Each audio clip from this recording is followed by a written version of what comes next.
All right, let's dive in. This time, we're looking at the life and work of Gil Scott-Heron.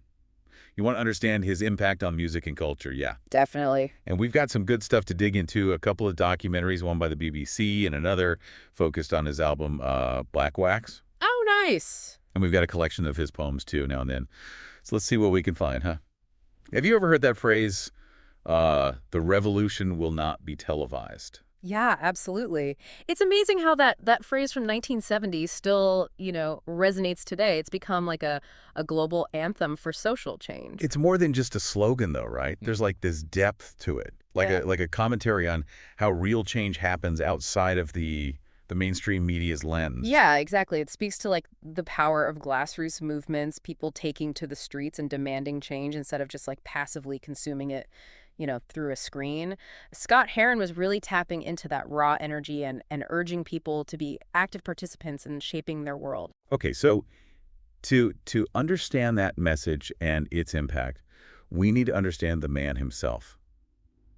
The documentaries and poems give us some insight into his early life, and one thing that really stood out to me was the influence of his grandmother, Lily Scott. Oh, yeah, she was a remarkable woman. In the BBC documentary, Scott Heron describes her as like this pillar of strength, a source of, profound wisdom. She instilled in him not just a love for language, but also this really deep sense of It justice. makes you wonder how different his past might have been without her there, you Yeah. know? Yeah. And it wasn't just his grandmother.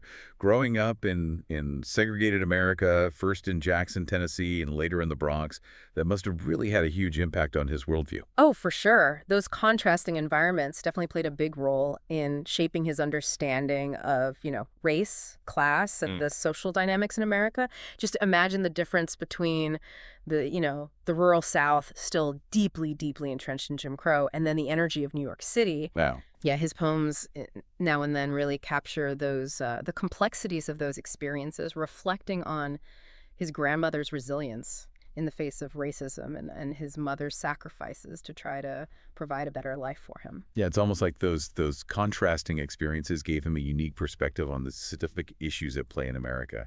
And Hmm. then there's the influence of Langston Hughes, the legendary poet. Scott Heron really idolized Hughes, even choosing to attend Lincoln University, which was Hughes's alma mater. Yeah, and that decision was really life-changing for him. It not only, put him in this rich intellectual and artistic environment, but it also led him to meet Brian Jackson, his future musical collaborator. Right. And the Black Wax documentary really highlights how their connection was immediate. Yeah. Their creative energies just clicked. Their partnership became so important to the evolution of Scott Heron's sound. Which, by the way, is so unique. Yeah. That blend of spoken word, jazz, blues, soul.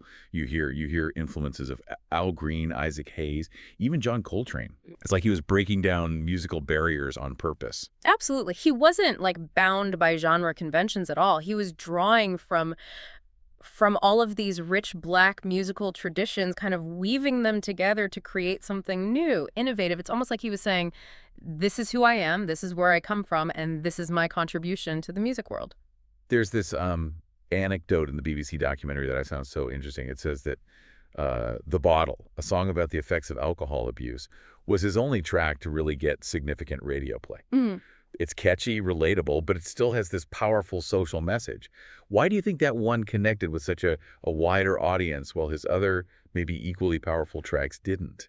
It's a good question, and it really shows the challenges of balancing like artistry with mainstream appeal. The Bottle is definitely a commentary on these societal problems, but it's also very accessible. It's got that groove that kind of draws you in. It's like he found this point where social commentary and musicality just like merged in a way that resonated with more people. Maybe that's the key to give those hard-hitting messages in a way that invites people in instead of pushing them away. That's an interesting thought. Like he was using the music as a Trojan horse to get his message to a wider audience. Yeah. And speaking of wider audiences, the documentaries also mentioned that Scott Heron toured with Bob Marley at one point. Wow. Can you imagine the energy at those Oh, shows? that must have been incredible. Yeah. In the documentary, Scott Heron actually talks about how touring with Marley really opened his eyes to just how global the reach of music really is. How it can go beyond cultural and geographical boundaries and connect people and inspire movements. he saw firsthand how music can be this unifying force, like a platform for shared struggles and aspirations. It's amazing to think about those two, musical giants sharing a stage and spreading that message of hope and resistance to people all over the world. Yeah, it really shows you the power of music. And, Scott-Heron's his criticisms weren't just about race and class in America. He had a lot to say about consumerism and technology, things that are even more relevant today. That's so true. Like in Whitey on the Moon, he puts the excitement about space exploration right next to the struggles of everyday people. It highlights these misplaced priorities, right? It's like he's saying, hey, we're celebrating this technology, but what about the folks who can't even put food on the table?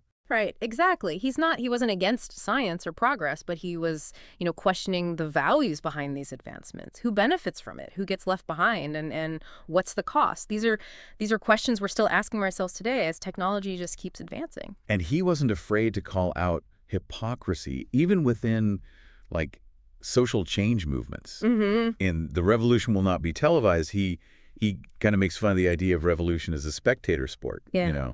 He's saying, don't just sit back and watch. Get out there and be the change. It's amazing how much he saw coming. We see that so much now, especially with, social media. Activism can become more about like showing off than actually doing something meaningful. Scott-Heron was really emphasizing that real change requires, personal responsibility, not just empty gestures. It makes you think about how we engage with social issues today.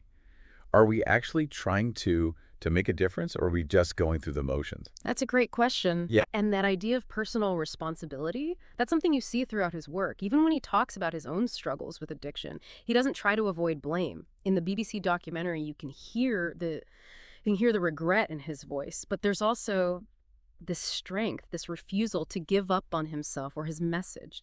It's like he's saying, I messed up, but I'm still fighting. It's raw and honest, Yeah. and that vulnerability makes his message even more powerful. Mm-hmm.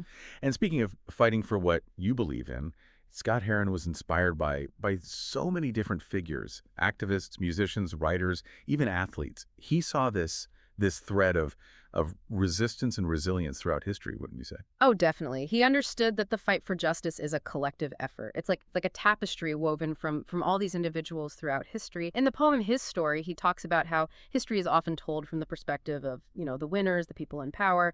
He highlights the importance of reclaiming those narratives, telling the stories of the people who have been marginalized and silenced. It makes you think about whose voices we hear today and whose voices are ignored, right? Yeah.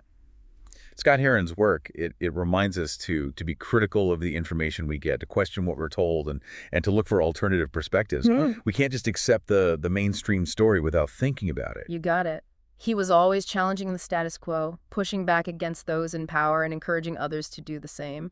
And he did it all with this incredible humor and this righteous anger. He was a master of language. Yeah. In the Black Wax documentary, there's this part about street corner chemistry where he's like satirizing the drug epidemic. It's funny, but it also shows the harsh realities of that system. He was so good at using humor to expose hypocrisy and injustice. It's like he could take these everyday things and turn them into insightful commentary about how power works in our society. And you see that in the documentary where he goes on this hilarious rant about the English language. It's not just a rant, though. It's like a critique of power structures. Right. He's making us question the things we usually take for granted, the rules and structures that shape our lives. It's like he's saying, don't just blindly accept things. Think deeper, question everything, and find your own meaning. Exactly. We have to be willing to challenge our own ideas if we want to learn and grow. Yeah. Scott-Heron really lived that way. We've talked a lot about his music and poetry, but he was also a novelist.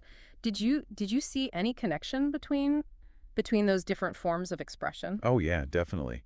His novels go deeper into characters and stories, but they're still exploring the same themes, you know, social injustice, poverty, addiction, the complexities of Black life in America. It all comes back to using art to comment on society, to expose the truth, to make people think and hopefully act. He used every way he could to tell the stories that mattered. His dedication was incredible. His work was so rooted in the time he lived in, the Civil Rights Movement, the Vietnam War, the rise of Reagan. Yeah.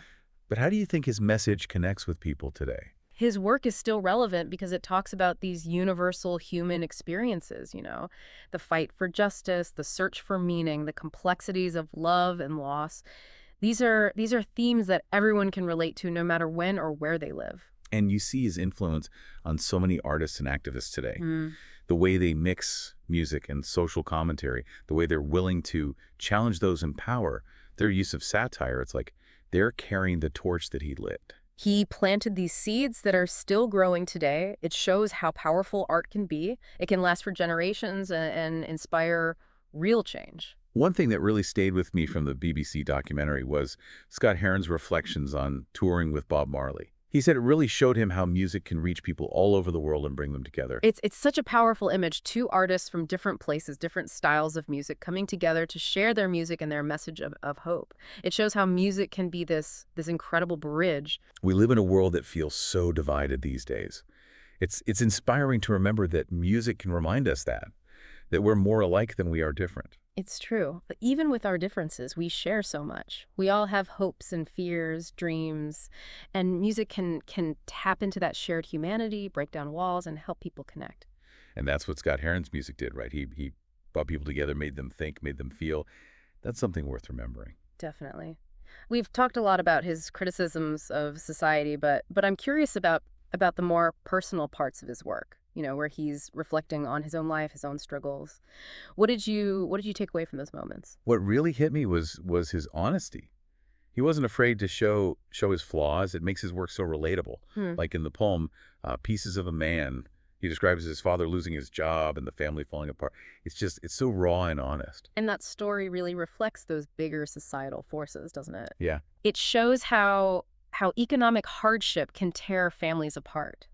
It reminds us that these problems aren't just personal, they're deeply political as well. It's like he's saying, look, I'm not perfect. I've made mistakes. I've struggled, but I'm still here. I think a lot of people can relate to that. Yeah, for sure. We can all relate to trying to figure things out, trying to make sense of life. And even when he's talking about the hard stuff, there's this glimmer of hope in Scott-Heron's work, this belief in resilience. You see that in the poem, I think I'll call it Morning. He talks about finding beauty in everyday life, choosing to focus on the good even when things are tough. It's a powerful message, especially for people who are struggling. Yeah. It reminds us that even when we're struggling, we still have choices. We can choose how we respond, how we see the world. That choice is important. It's what helps us to keep going, to make change, to find meaning in our lives. And Scott-Heron's life and his work really prove that, don't they? He faced so many challenges, but he never stopped fighting, never stopped creating, never stopped speaking out. What's really remarkable is how he connects the personal and the political. He understood that those two things are linked. Our own lives are shaped by the systems of power around us. He used his art to show those connections and to make us think about the world in a different way. And he did it during such a crazy time in history, right? The Civil Rights Movement, the Vietnam War, the rise of Reagan. Those things really shaped his art, wouldn't you say? Definitely. He was a product of his time. His work reflects all of that, the anger, the frustration, but also the hope. In the BBC documentary, they show footage of him performing "The Revolution Will Not Be Televised" live, and you can feel the energy, the sense of defiance. It's incredible. It's like he's not just saying words, he's embodying a whole movement, a whole generation's fight for justice. Yeah. And that passion, that honesty is what makes his work so powerful, so timeless. It still speaks to us today because the fight for justice never really ends. We're still dealing with a lot of the same issues he was talking about: racism, poverty, inequality. It's true. His work is a reminder that the revolution is a process, it's a constant struggle. What's interesting is that his work was seen as controversial back then, even radical. Mm. But a lot of his ideas are considered mainstream today. That shows you how art can change minds, how it can pave the way for change in society. It also shows how our understanding as a society can grow over time. In the Black Wax documentary, he talks about the importance of connecting local struggles to global movements. It's something we see a lot of today, this idea that we're all connected in the fight for justice. Right. There's this understanding that injustice anywhere is a threat to justice everywhere, and that solidarity is so important for creating change. So we've talked about Scott-Heron's impact on music and culture, his social commentary, his personal struggles, his legacy. What do you think his main message was? I think it comes down to this. Speak truth to power, fight for what you believe in, and never give up on the hope for a better world. It's a message of hope, of defiance, and it's a message that still matters today. One thing that really stood out to me was his ability to make us uncomfortable, to challenge the way we think, to force us to face our own biases. Yeah, he wasn't afraid to make people think, to make them question their own role in systems of oppression. Like in The Vulture, he uses this really disturbing imagery to describe like the forces that prey on vulnerable people. It's not easy to listen to, but it's powerful. It forces us to see the ugly side of injustice Mm. and to realize that staying silent makes us part of the problem. We have to speak up when we see injustice. And that's as true today as it was back then. People called him angry, even militant. But I think there's also this deep sense of love in his work, love for his community, love for humanity. Oh, absolutely. His anger came from that love, from this deep desire to see a world free from suffering. And that love comes through in all of his work. Okay, we've covered so much from his childhood in Tennessee to his rise as a musician and writer in New York City. We've talked about his intelligence, his critiques of society, his impact on others. As we wrap up, what's one question you think our listeners should keep in mind as they learn more about Scott-Heron? I think it's important to think about how his message of resistance and revolution applies to our own lives today. What systems are we part of? What injustices are we ignoring? And what are we willing to do to make a difference? Those are really important questions to think about. So as you explore the work of Gil Scott-Heron, remember, the revolution isn't just something that happened in the past, it's still happening today. And maybe, just maybe, it is being televised, just not in the way we think. Yeah, like we have to be looking for it in those unexpected places, right? Yeah, absolutely. It's about more than just watching. That's where the real challenge comes in. Listening isn't enough, right? Right. We have to take what we learn and actually do something with it. You might be thinking, okay, but what can I actually do? I'm just one person. Yeah, exactly. It can feel like impossible to tackle these huge problems, but maybe that's part of his message too. Like the revolution, it starts with each of us. Yeah, exactly. And there are so many ways to take action.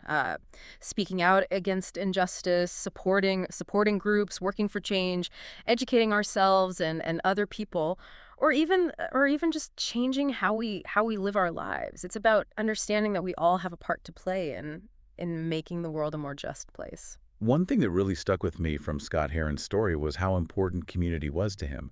He wasn't just this lone voice. Yeah. He was so connected to the people around him. Yeah, that sense of community, it's so important, especially when things are tough. It gives us strength, hope, reminds us we're not alone.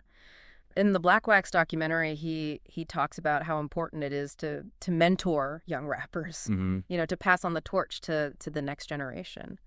There's something really beautiful about that. Like he's saying, this fight is bigger than just me. It's about building a movement, something that lasts. And that's what he did. Scott-Heron, he left this incredible legacy. His music, his words, they still inspire people today. He was a true revolutionary. As we wrap up, I want to share something that I found really powerful. In the poem Don't Give Up, Scott-Heron writes, "Ain't no way overnight to turn your life around." And this ain't the conversation of someone who never falls back down. But no matter how long you've been on trial with the days of self-denial, and no matter how many times you tried to make it and found out that right then you just couldn't take it, if you're looking for a loser who found strength and success, remember the spirit of Brother Malcolm X, and know that you can leave all of your mistakes behind the day you really make up your mind. Those words they're so powerful because they're real. The path toward justice, toward being a better person, toward a better world. It's hard. There are going to be times when you fall down, but the important thing is to keep going. To learn from our mistakes, to remember the people who came before us, and to never, never give up hope. That's what Gil Scott-Heron was all about. And it's a message that we'll be talking about for years to come. I hope so. As you listen to more of his work, keep that message with you. Remember, the revolution, it's not just history. It's happening now in the hearts and minds of everyone fighting for a better world. And maybe, just maybe, it is being televised. We just We just got to open our eyes and look for it. Thanks for joining us for this deep dive into the world of Scott-Heron. Until next time, keep fighting the good fight.